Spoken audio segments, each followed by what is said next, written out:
Hi, everybody. Thanks so much for joining us tonight. My name is Jason Andreessen. I'm the President and CEO for Baton Rouge Gallery. It is a pleasure to have you with us once again for a virtual reception. We have an incredible show all this month. It is up until the 30th with the artists of Luminous Lookout. It is a 3-person artist collective. You'll meet each of them in just a minute and see every work in the show. Just a quick reminder, you can also see every single work from the comfort of home if you'd like. Go to batonrougegallery.org/current. Every work is there. You can see the works, purchase the works if you like, but we'll give you an up-close look at every one of them here tonight. Before we do that, I want to say a quick word of thanks to every one of Baton Rouge Gallery's donors and members. Without the support of the community, a place like this simply doesn't exist. So thank you to everyone who is a member or is a donor, a supporter in any way. And if you are not a member, if you'd like to become one, you can go to batonrougegallery.org/join. Memberships are done annually or monthly, start as low as $2.50 a month. So it's an easy way for you to support not only local artists, but a venue that's been a home for local artists for more than 50 years.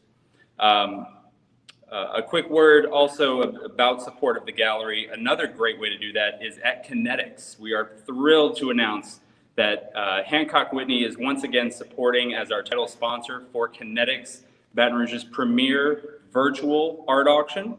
It is coming up on Friday, November 19th.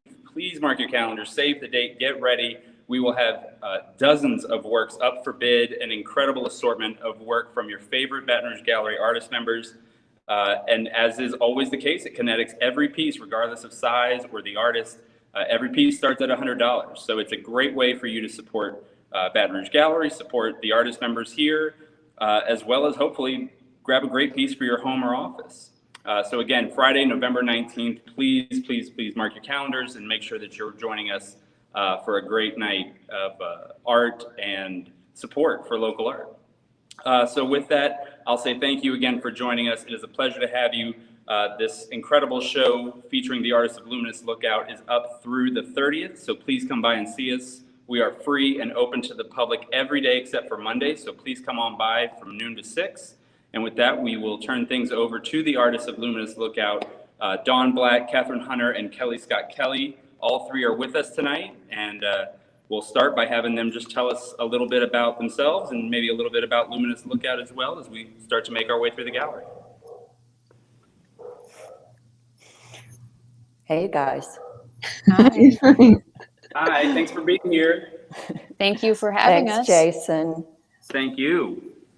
So yeah, we've had an incredible response to the show so far this month, but maybe especially for those who haven't been able to make it by the gallery just yet, can you, just before we dive into individual pieces, start off by telling us what Luminous Lookout is and what people might expect when they come to the gallery? Luminous Lookout is us three Baton Rouge-based artists, and we all have many commonalities. We share ideas and themes throughout all of our work, and we came together really to kind of amplify those ideas and also to make more connections with different people in different places. So that was the starting point. All three of us are concerned with our world, the present, and how fragile it seems to be, and making work that provokes a sense of what our place in the world is and what changes or no changes can be made, I guess. Also, we all work kind of in a different narrative traditions, but in many similar ways too. We all have an interest in craft, especially things that are handmade. Those are things that flow through all of our work. What else? We all work in similar materials. I primarily make paintings, but also do mixed media. Kathryn works in many medias, printmaking, sculpture, installation, fibers. Y'all jump in here. Kelli, painting, sculpture, a lot of handmade vintage materials are found in her work as well. We're mainly trying to inspire social dialogue and critique what's going on in our world, and what can we express that hopefully provokes some thought about it. Yeah, this is our third show together as a collective, and we're really excited to be able to show together in Baton Rouge. The other ones have been in Texas and in South Carolina, so it's nice to bring it back home. And we're all three longtime Baton Rouge Gallery artists, so it's just worked out really well that we can do this together. Like Dawn said, we all work with representational imagery and explore themes related to the personal and the socio-political, and in very different ways. And it was a lot of fun for this show to pull our work in and to look for relationships between our individual pieces. We knew from the beginning that we didn't want to do a Dawn show, a Kathryn show, and a Kelli show. We really wanted it to be a show where all of the works were in dialogue with one another. So we thought about things like imagery that might have made sense to place one of Dawn's next to mine, or color or shapes, one of Kathryn's next to mine.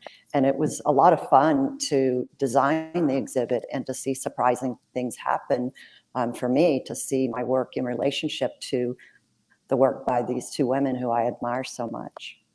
Mm-hmm. I think that one of the parts that I enjoy most about being part of this collective too is that we're still working independently. We're still working on ideas that we're concerned about directly and personally. But because we have some crossover, whether it's narrative, whether it's an idea, an image, that's what makes this really interesting. And like Kelli said, we put works together that we're trying to create, and Dawn said this too, about creating a dialogue and a social dialogue. And what does one piece have? What kind of conversation can it have to something next to it? So I hope that when people see it, not only are you seeing individual works, but you're also seeing the relationship and what they might be saying to each other at the same time. I think that's one of the things that we've gotten the most feedback on with the show thus far, is the fact that the works are interspersed, whereas normally exhibitions at Baton Rouge Gallery are organized or structured in a sense that you have artists kind of as standalone shows and their works are not interspersed the way this one is. So that's certainly something that we've gotten a lot of positive feedback on. That's good. So as we've been making our way through the gallery, if there are individual pieces that you all would like to speak to, please let us know. We're more than happy to go back through any that we've shown on camera already. But take us where you'd like us to go. If you want to speak to specific works or yeah, Jason, I'd kind of like to speak about the piece that you're showing right now. Sure. A lot of the works in this show come from a series I call Migrations, and it's contemplating migrations of plants, animals, and people, refugees associated with climate change.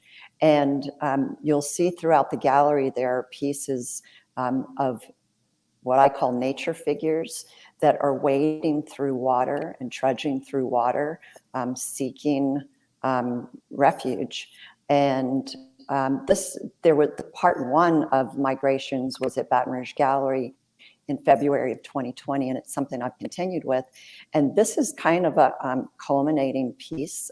I might still make them, but it's called The Last Supper. And you can see the nature characters in the water, and some of them, there are individual pieces of as you go around the room. And it's kind of like this Last Supper before they basically say, forget it, we're leaving this planet. And you see at the table, there's a nod to, I was looking at a lot of Last Supper imagery in art history. There's so many paintings. And then also the plate in the middle of the table is from Judy Chicago's Dinner Party. And so are the little circles on the spaceship in the back are also Judy Chicago dinner plates. And the one that I chose for the table is her representation of Kali, who was a Hindu goddess who represented destruction and rebirth. And so it seemed like a perfect symbol. And in the image, you see a skull character, which kind of represents humanity, being consoled by this sort of nature character. So I just wanted to talk about that piece a little. And like was mentioned when in Dawn's intro, I paint on a lot of found domestic linens. And so making a nod to the history of women's work in domesticity, and also repurposing things while making my work, so not always using new materials in the making of the new pieces. And since we're here, just to kind of talk about how we chose things interactively, the two pieces next to it, this one, the bear with the UFO, and also a one to the left, which we can get to in a minute. But obviously there's some simple connections as far as like fiber and sewing and fabric, but also in the Last Supper, they're trying to find refuge and they're looking for, there's a spaceship. So obviously here's a literal connection with the spaceship where the bear's ready to be taken. And maybe that's what it's calling for. And then the one to the left, which is the kind of canine figure with a gas mask, with masks, can tie in very easily too with the fragile climate and the air we breathe and other things like that, but also sewn and more textiles. And let me just say, we worked on these works individually and independently, and discovered these connections when we had all the work in the gallery. Mm-hmm.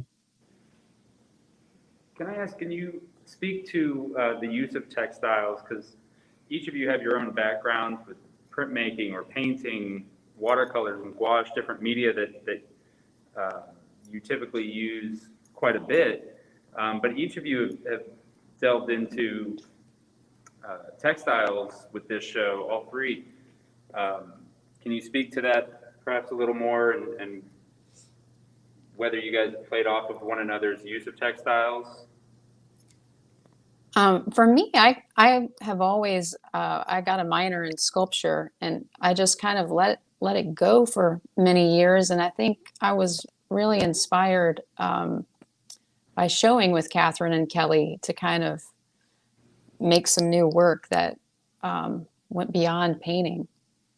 But also to, say again, there's that cumulative weight of, I guess, what you can think of as a visual motif, these different visual motifs that are going through our work in different ways, but kind of make this, recurring, this repetition of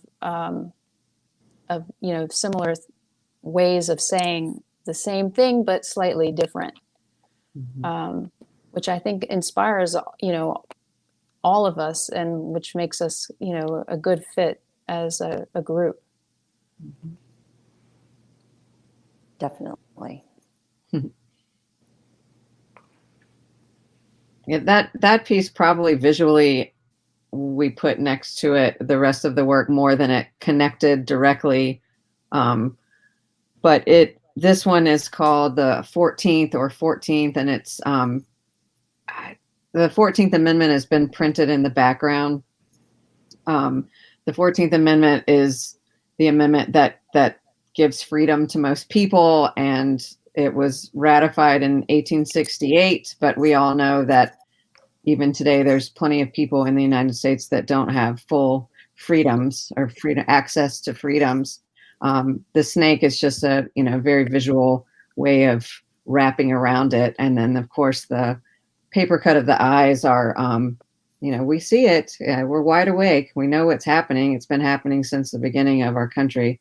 But maybe in some ways it connects to the Last Supper too, as some people are trying to get out and find a better place or a better way in the world.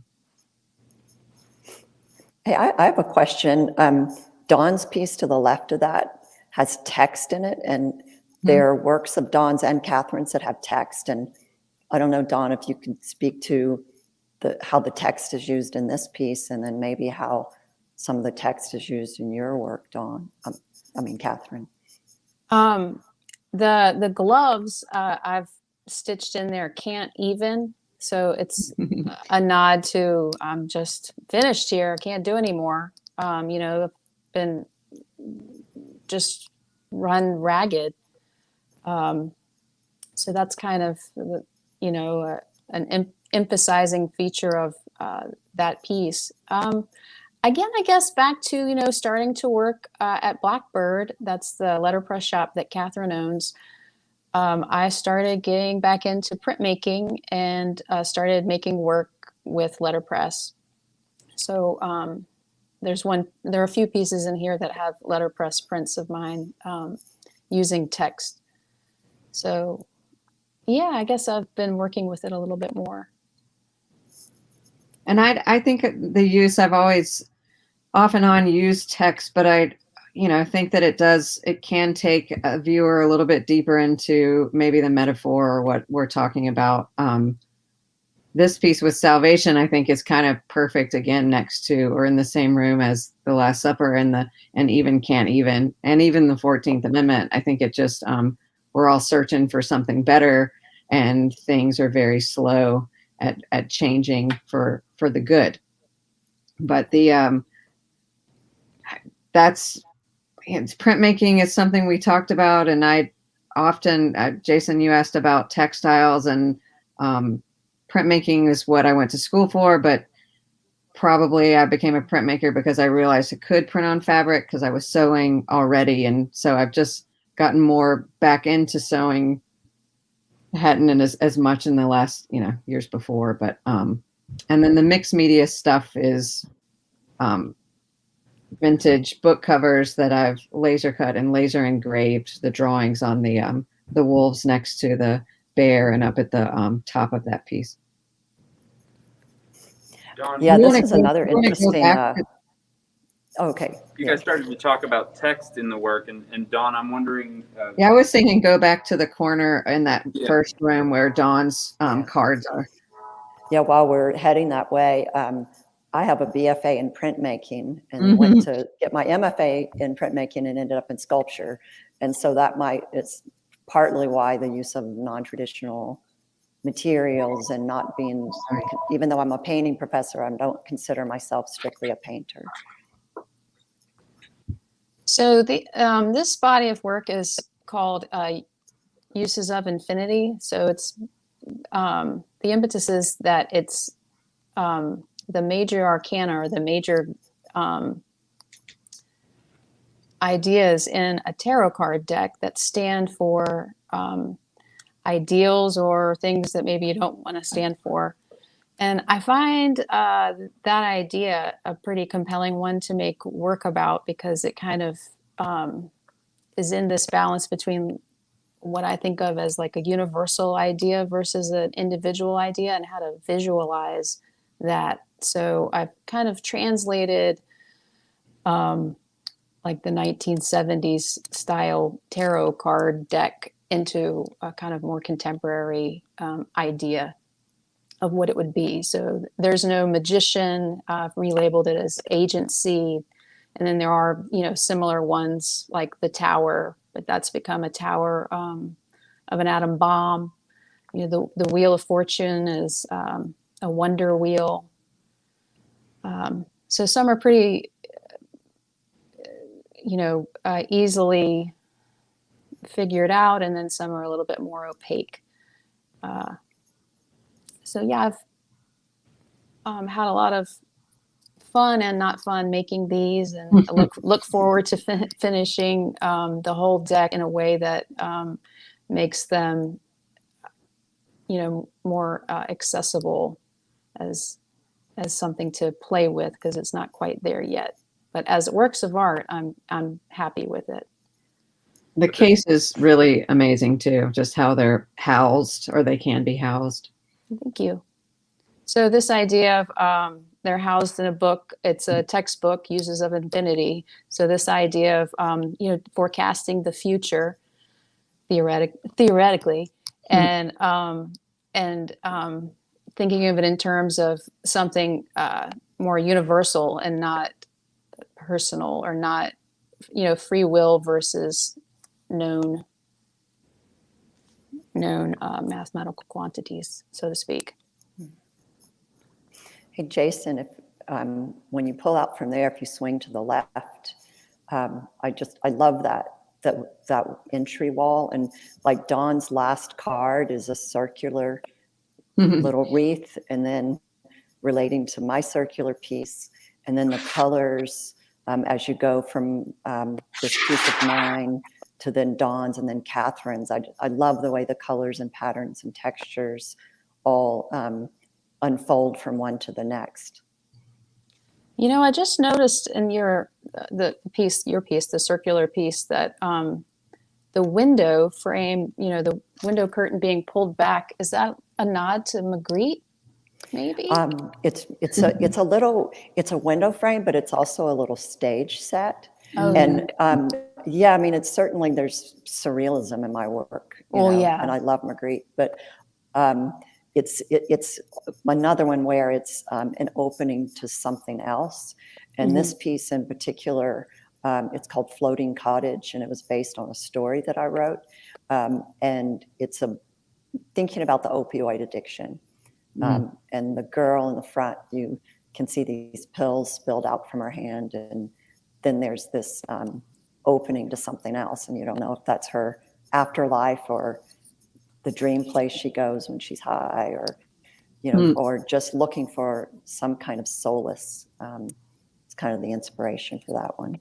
But Dawn said something interesting. She said that some of the works there might be more easy to make associations for the viewer, and some are more opaque. And I think that's the case in all of our work, that some of the things are more mysterious and metaphorical. And I can say for myself, and I think the other artists, that we like to leave it open enough that people can interpret them in their own ways. Yeah. Okay, we'll start making our way through the hallway that connects the two gallery spaces.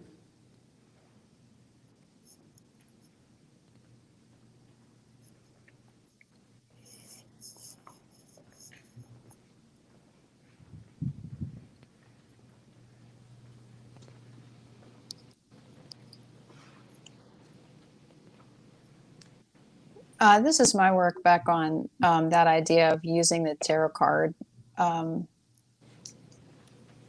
fortune telling to tell a story specifically about violence and children being used as perpetuators of violence. So this is put out like a Celtic tarot card spread, as you would tell the future, using this way of placing the cards.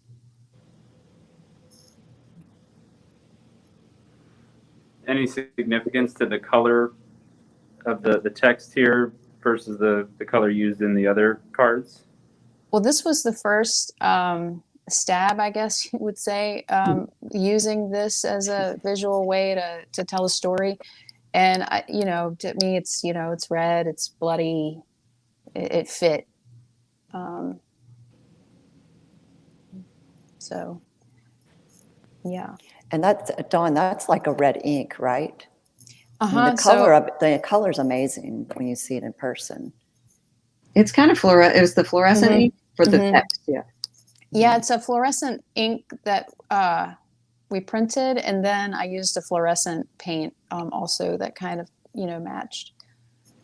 But these I just letterpress the text and the border, and then the tarot cards I letterpressed an outline of the image in addition to the text and the surround. And that one, I think, is a good spot for it too, since Dawn's work next to it is a lot about violence, and obviously these look like they're attacking dogs. This was mostly made last summer. as we all know, there was a lot of big social unrest, and I personally, in making work, trying to figure out how to portray or discuss the violence of white supremacy or racism and our country being based on racism, but as a white woman, and I get the place that I have in that, and trying to figure out how to show it in a way that that's still meaningful and important. And Hang On could be a lot of things. Obviously, when I was making it, we were in the middle of the first part of COVID, and then you obviously too recognize that dogs were used in horrible ways against people in the 1960s, if not now too. So I think there's a really good relations of violence in those two works next to it.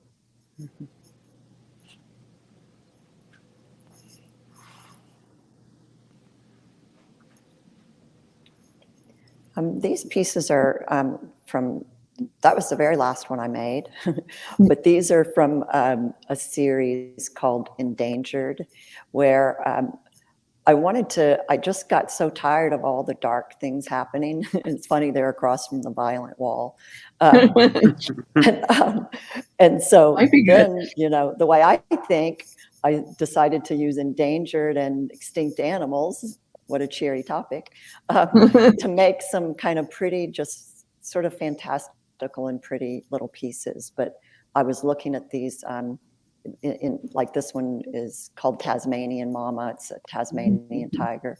So looking at these, again, these animals, and then allowing whatever to emerge and just kind of being playful with it, and wanted to just make some little pretty pieces. And what may not be clear on the video, these are actually two different linens that have been stitched together, correct? Yes. So I'm using one as like a border for the other, and that I hadn't done that yet. I do combine different linens often, but I hadn't quite done it in this way before. So that was fun to do. And I think for all of us, there's obviously we're exploring some ideas and content in the work, and working through imagery, but we are also playing around with different techniques and colors and just ways of making the work, so that it always is about taking chances and new discoveries in the work.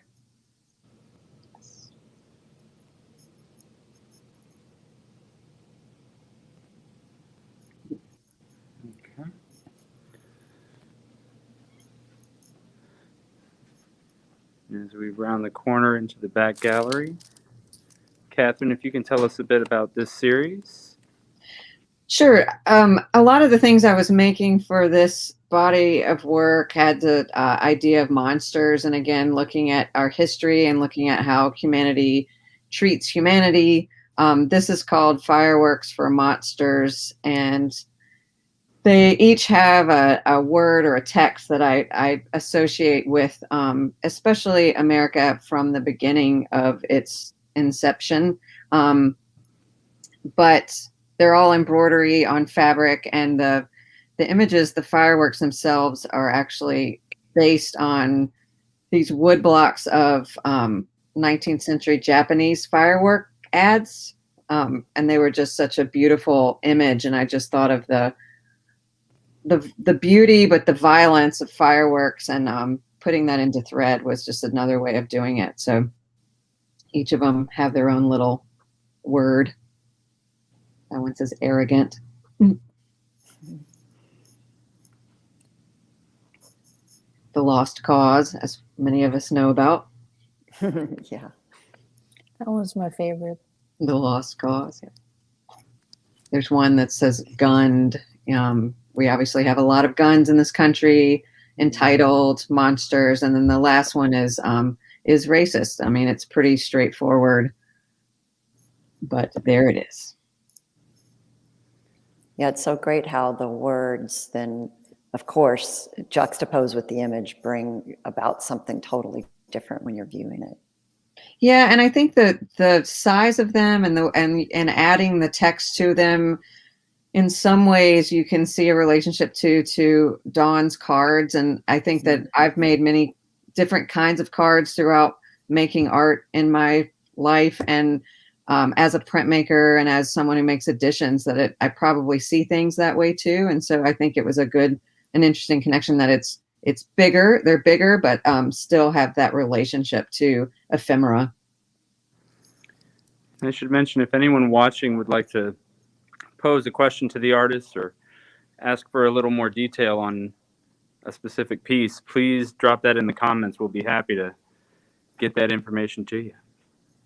Kelly, how about this collection of work? Yeah, so the top one there is called Blue Flames, and that's one of the endangered series. So it kind of works with the body of work in the hallway, and just thinking about this vulnerable place this creature's in, and trying to connect with something in order to find peace. And the figure to the left is from the Migration series. So what I mentioned earlier, it's one of the kind of nature characters trudging through the water, trying to find high ground. And, of course, we're all very familiar with rising waters down here, and images that we see of people trudging through waters after the recent storms that we've had. And it's such a startling image that really has stayed with me.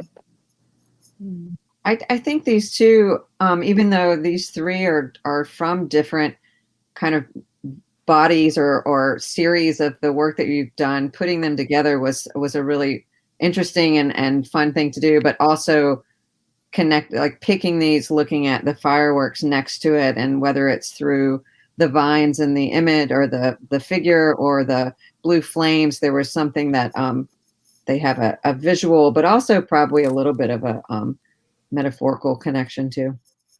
Yeah, I really love that. They can speak to each other. For sure.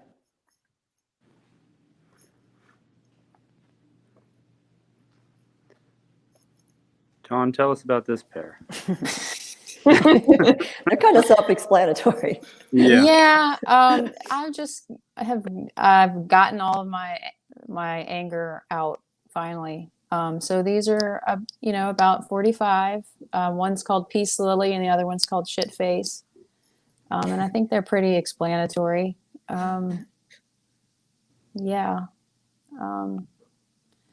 It's just about the relationship, the two-facedness, the absolute lack of anything, of sincerity, and being a witness to that, and seeing that through painting. So I started back oil painting, and so these are my first 2 or 3 endeavors using this Arches oil paper that I like. And perhaps a great segue into Kathryn Yeah, Hunter's work. this was pretty obvious when we got together and saw the work, because this one is titled 0106. It's kind of my take on January 6th. And even just the terrifying events, but not really knowing how to process it. And I think you can get it from there. But yes, the two 45s and this kind of were perfect hand in hand.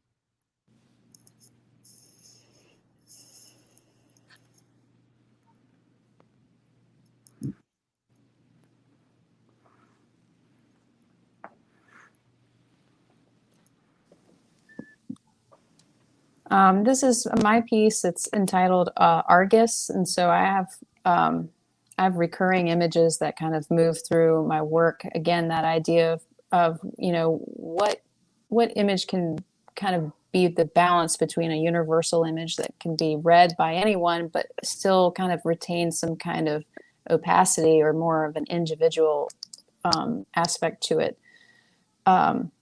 So Argus, the sleeping eye, it's something, that idea kind of reoccurs in all 3 of our works, particularly in this body of work with Kathryn's mask monster piece at the beginning of the show, and then in one of my cards, and then this piece too. That kind of piece this really makes existential. me I'm sorry, go ahead. Oh no, I was just going to say it's a kind of a feeling of existential dread, like you're always Yeah. being, watched. That reminds me of Goya's black paintings, which are some of my favorite, Me too. This painting is called Barkers, and it's are the criers, and it's influenced by this idea of the criers of London, people, well, anyone out in the street, trying to hawk their wares, and it's a take on consumer consumption, in our day and age. I absolutely love this piece next to Dawn's, which is, next to Kathryn's, which is next to it. Visually, they just look so great together. Yeah, and in some ways they could be about the same thing if you read them a certain way. The wolves are that one's called Offering with the two-headed snake. But there's definitely visually, but also thinking about that too. The Offering, this one for me is probably like the salvation one, trying to, what do we do to find some kind of better world? But yeah, the dark figures with that red in the middle were really nice next to each other. And this is paper cut and lino cut printed in the background with the embroidered two-headed snake.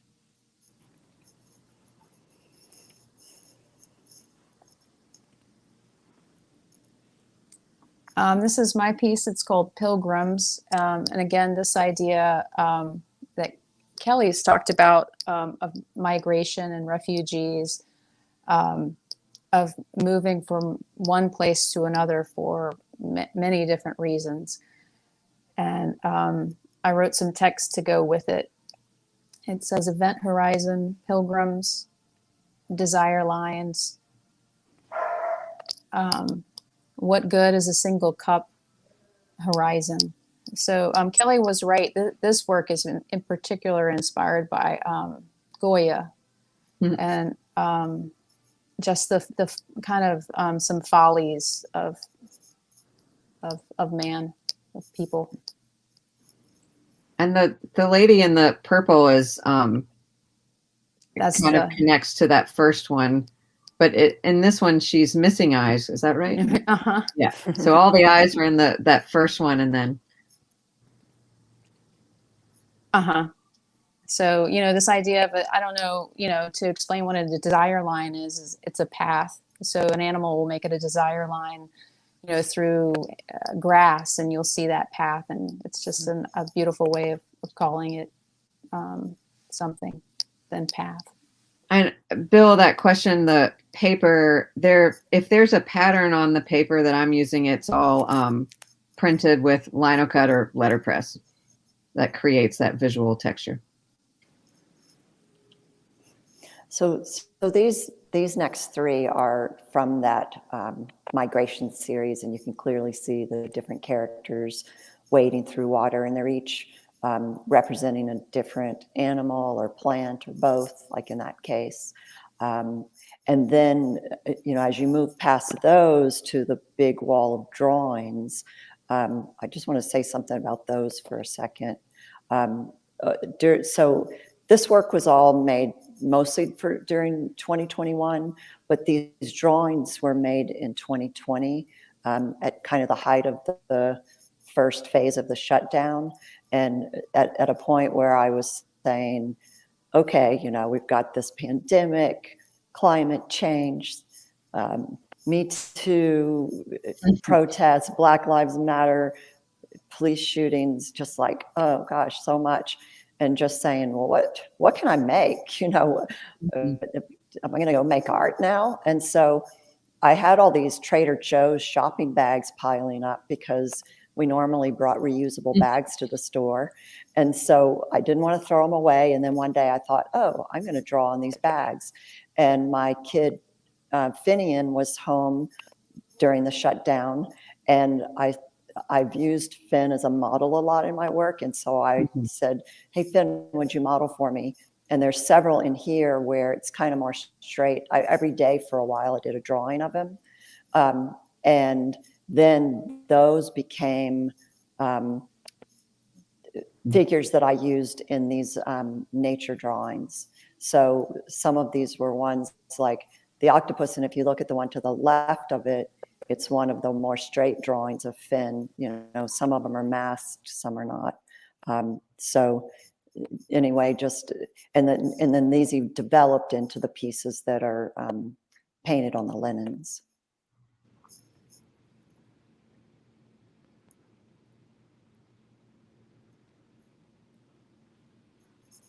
You can certainly see some of that imagery or those characters recurring here.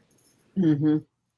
Yeah, definitely. I made sure to show drawings that related to any of the paintings that I was showing, so you can see it, how it started out in the drawing. And there was something really nice about the directness of charcoal on paper, the kind of brown paper, and placing, in this case with Finn, this white body on the brown paper.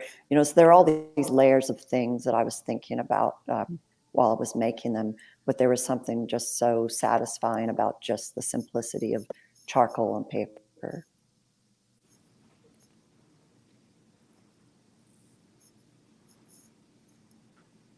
And this to the right of that, we thought a pretty obvious connection with the animal-headed figure. This was done, the background's a lino cut that was printed on paper and then paper cut, and then the wolf head is embroidery, and the lady is a paper cut. But in 2020 was the 100th anniversary of the ratification of the 19th Amendment, which gave women the right to vote. Well, some women the right to vote, not all of them. But anyway, this is an image I found of one of the suffrage just women, and I think it's such a strong and powerful pose. And I think it relates well, one, with the pose even next to some of the images of Kelly's, but also that calm down, also referencing back to the front room of the Can't Even, and how, you know, there's some interesting dialogue there.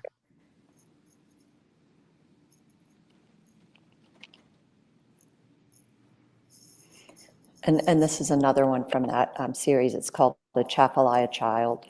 And in this one, the nature character is carrying this tree on her back, and you can see the oil refineries in the distance and a storm coming.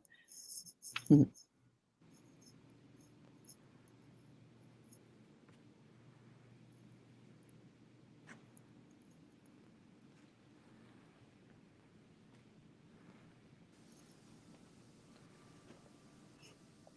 I loved looking at the color relationships and the shapes in my work, and Kathryn, sorry, I keep messing up y'all's names. The one Dawn's next to it, yeah. Her Dawn's next to it.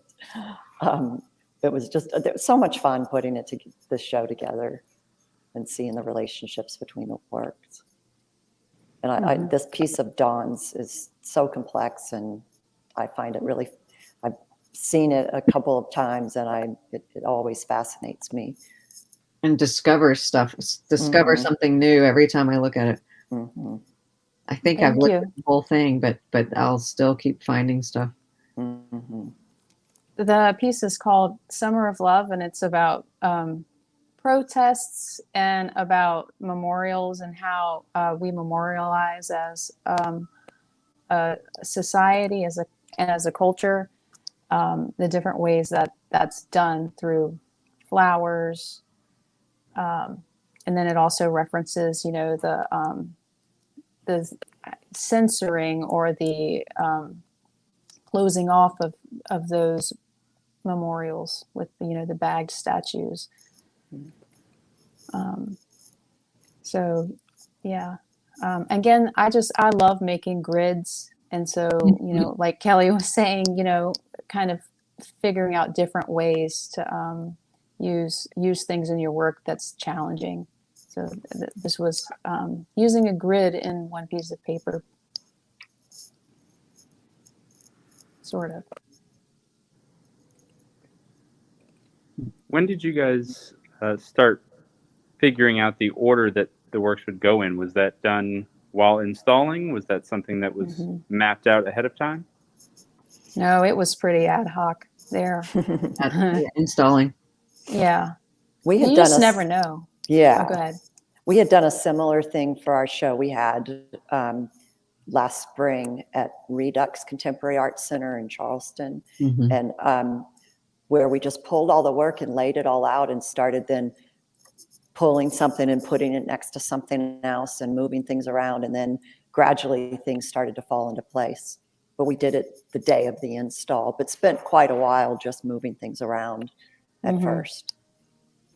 And I think we met once we were vaccinated, just to talk about the show a little bit and talk about what each of us was making and doing, but not a lot really. We still were kind of on our own, but I think we had had little glimpses of what everybody was doing, which I think sometimes, I mean, maybe there are bits directly inspired by each other, but also not, and just the way that we work and the similarities there.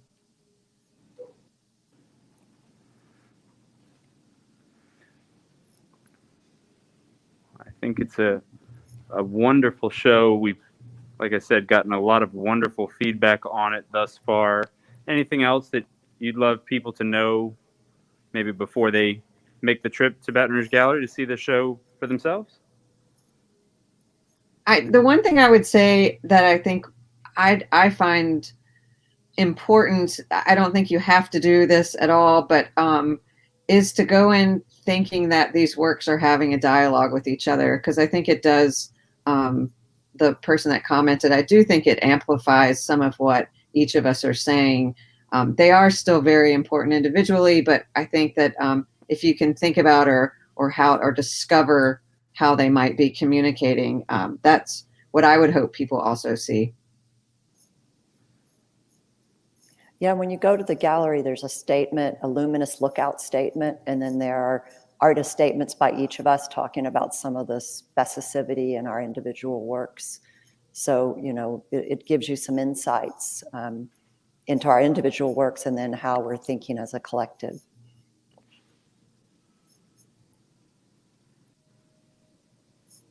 All right. Well, thank you guys so much. Dawn, Kelly, Kathryn, thank you so much for bringing this work to the gallery. It is an incredible show. I hope everyone gets the chance to come by before the 30th to see this show for themselves. Again, all of these works can also be seen online. If anyone's watching from outside the Baton Rouge area won't be able to make it before the 30th, you can go to batonrougegallery.org/current and see every single one of these pieces, as well as learn a little bit more about each artist who is a part of Luminous Lookout. Thank you so much to all three of you. Thanks, Jason. you. Thanks, Jason. Bye, you guys. Absolutely. Bye. Thanks, y'all, for coming. Thanks Yes, for coming. Thank you.